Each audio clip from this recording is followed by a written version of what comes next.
नमस्कार. श्रीदेवी किचन प्रतिभाच रेसिपीमध्ये आपलं खूप खूप स्वागत आहे. आज आपण पाहणार आहोत मस्त अशी कुरकुरीत बटाटा भजी. बटाटा भजी आपण नेहमी बनवतो, पण आज थोडीशी वेगळ्या पद्धतीने बनवणार आहोत. आमटी भात असलं तेव्हाही ही भजी खाऊ शकतो. कढी भात आणि वरण भातासोबतही झटपट होते. पटकन बनवायला सुरुवात करूया. सर्वात आधी चणा डाळीचे पीठ असं गाळून घेऊयात. कुठलाही बेसनाचा पदार्थ बनवायचा असेल तर थोडंसं गाळून घ्यायचं बेसन पीठ. आता सर्व बेसन मी इथे गाळून घेतलं.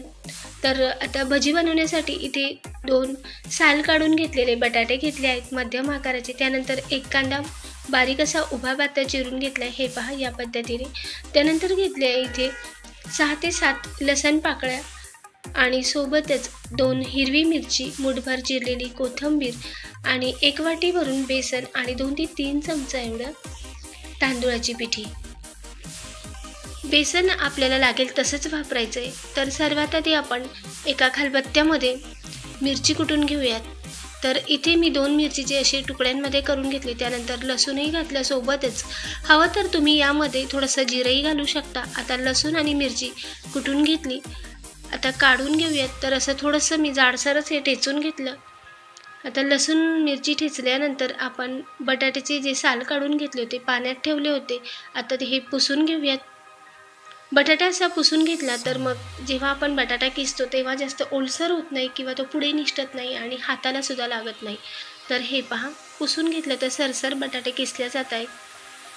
तर इथे असं मी जाडसर किसणीने किसून घेतलं. आता हा बटाटा आपल्याला धुवून घ्यायचा आहे, म्हणजे यात जे पांढरं पाणी आहे ते सर्व निघून जाईल. तर या पद्धतीने मी पाण्यात घालून असा हा धुवून घेतला. तुम्ही पाहू शकता की बटाट्याचं जे पांढरट पाणी ते सर्व निघून गेलं आणि आता नवीन नितळ पाण्यात ठेवले. तर किती स्वच्छ असं निर्मळ पाण्यात बटाटा दिसतोय. अजिबात पाणी पांढरं झालं नाही. असं पाण्यात ठेवल्यावर काय होईल की बटाटा थोडासा कडक होऊन जातो. आता जे आपण उभा पातळ चिरून घेतलेला कांदा होता तो असा कुस्करून घेऊ, म्हणजे याची एकनिक पाकळी अशी मोकळी होईल. मस्त असा पदर सुटून जातात, त्याचे मोकळे होतात. त्यानंतर आपण ठेचलेली मिरची आणि लसूण घालूयात. हातावर क्रश करून घेतलेला पाव चमचा एवढा ओवा, सोबतच आवश्यकतेनुसार लाल तिखट अर्धा चमचा एवढे मी लाल तिखट घातले. पाव चमचा हळद थोडीशी कमीच घालायची, मी पाव चमचापेक्षाही कमी घातली. यामुळे काय होतं की भजी जास्त लाल होत नाही, म्हणून थोडीशीच हळद घातली. आता हा जो बटाटा आहे आपण पाण्यात ठेवलेला, हा बटाटा आपण असा पिळून घेऊयात. पाण्यातून काढतानाच असा पिळून घ्यायचा आहे आणि सर्व बटाटा असं पाणी निथळून गेल्यावर मस्त असा कोरडा करून सुटसुटीत करून यात घालायचा आहे. हे पहा. अजून पुन्हा सर्व बटाटा असंच या पद्धतीने मी असा मोकळा करून यात घातला. हे पहा. आता यावर घालूया बारीक चिरलेली कोथिंबीर आणि हे मिक्स करून घेऊया. तुम्ही पाहू शकता मस्त असं रंगीबेरंगी दिसते आणि खूप छान ही बटाटा भजी होते, कुरकुरीत होते. तर आपल्याला अजिबात इथे पाणी वापरायचं नाही. या भाज्यांच्या आणि बटाट्याच्या ओलव्यामध्येच ते ओलं होऊन जातं, म्हणून जास्त वेळ नाही ठेवायचा. थोडा जरी वेळ झाला तरी हे खूप पातळ होतं. आता घालूया आपण 1 ते 1.5 चमचा एवढे तांदूळाची पिठी. तर हे पहा मी बरोबर 1.5 चमचा तांदूळाची मिठी आणि चवीनुसार मीठ घालून घेतलं. आता जसे लागेल तसं आपण यात बेसन घालूयात. मी सुरुवातीला 2 ते 2.5 चमचा एवढे बेसन घातले. आता पुन्हा मिक्स करून घेऊयात आणि सर्व एकजीव केल्यानंतर अजिबात इथे पाणी घालायचं नाही आहे. तर हे पहा मी असं हे बेसन थोडं करूनच यात घालते आहे. तर तुम्ही पाहू शकता आता कसं ओलसर झालं आहे. तर इथे वेळ नाही घालायचा. आता अजून मी थोडंसं ओलसर आहे म्हणून लागेल तसं अजून थोडंसं 1 चमचा बेसन घातलं आणि पुन्हा मिक्स करून घेऊयात.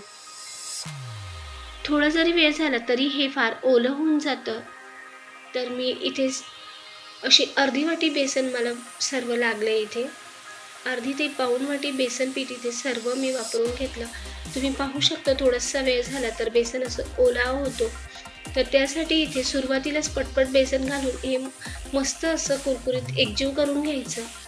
आता यात घालूया आपण थोडंसं तेल. जे भजी तळण्यासाठी मी तेल गरम करायला ठेवलं होतं त्यातूनच थोडंसं 1 चमचा भरून तेल घेतलं आणि ते यात घालून आता असं मिक्स करून घेऊयात.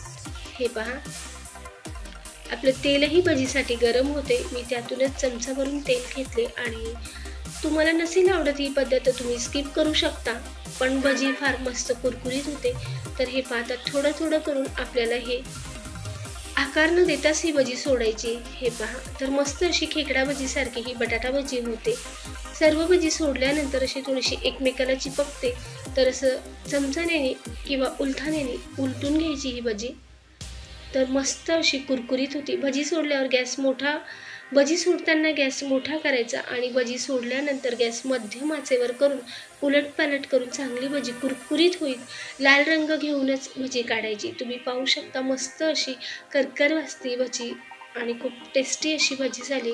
आता दुसरी बॅच या पद्धतीने सोडून घ्या। तुम्ही हवं तर असं चमच्याने सुद्धा सोडून घेऊ शकता। तर मी इथे सर्व भजी काढून घेतली।